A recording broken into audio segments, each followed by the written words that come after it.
France Inter. Il est 5h13. Les Chroniques Littorales nous présentent ce matin une climatisation écologique. Bonjour José-Manuel Lamarque. Bonjour Mathilde Munoz. C'est de l'air conditionné par l'eau de mer. Eh bien oui Mathilde, ça s'appelle le procédé SWAC en anglais, Sea Water Air Conditioning. Ce procédé fonctionne en Polynésie. Je l'ai découvert aux Assises de l'économie de la mer à Bordeaux, en la personne de Jean Ursurigaray, qui vient de Polynésie malgré un nom basque.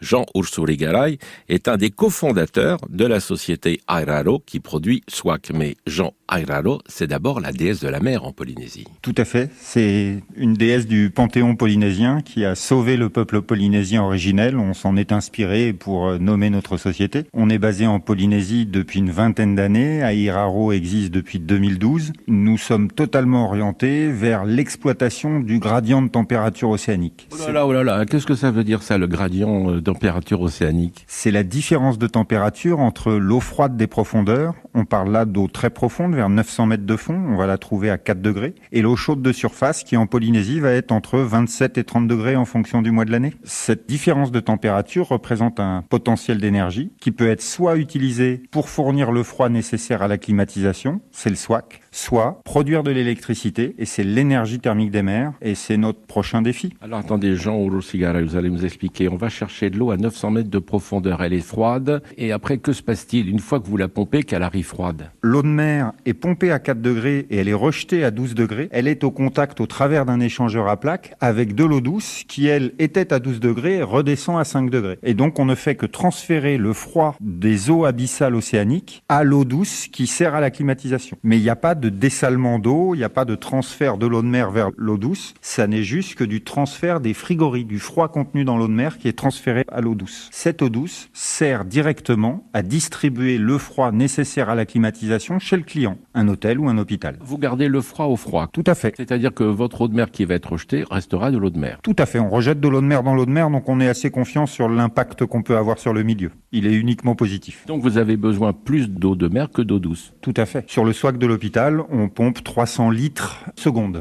d'eau de mer abyssale et on a remplacé 2 mégawatts de système de climatisation par 200 kilowatts de pompe. Donc on a vraiment divisé par 10 la quantité d'énergie nécessaire. Mais Jean Ursurigaray, pour l'air conditionné, on comprend. Mais fournir de l'électricité avec de l'eau de mer, là, comment vous y prenez-vous? La meilleure image, c'est le frigo à l'envers. Un frigo, vous allez consommer de l'électricité pour faire un différentiel de température. Vous faites du froid dans votre frigo, mais du chaud à l'extérieur du frigo. Là, vous avez le différentiel de température entre l'eau froide de profondeur et l'eau chaude de surface. Vous la faites tourner dans une machine à absorption. C'est un procédé qui vise à avoir 2 échangeurs, un condenseur et un évaporateur. L'eau de mer froide est en contact avec un fluide qu'on appelle un fluide caloriporteur qui va changer d'état entre le point chaud et le point froid. Par exemple, le porteur, ça peut être de l'ammoniac. Sur ces niveaux de température, c'est le fluide le plus efficace. Et donc, il est liquide côté froid. Il se vaporise au contact de l'eau de mer de surface chaude, au travers des échangeurs. On met jamais l'ammoniac en contact direct avec l'eau de mer. Il y a toujours une membrane métallique. Et en se vaporisant, il augmente en pression, il fait tourner une turbine et on produit de l'électricité. Là encore, c'est un modèle de production de puissance garantie qui fournit 365 jours par an. Et on est bien d'accord, l'ammoniac ne repart pas dans l'atmosphère. Hein. Absolument. On fait tout ça pour décarboner la production d'électricité en Polynésie. On est amoureux de la Polynésie. On vise absolument pas à faire un incident industriel en Polynésie.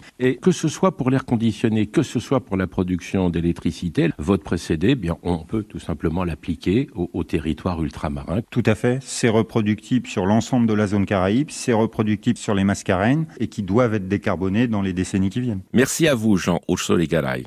Un site internet, airaro.com, airaro.com.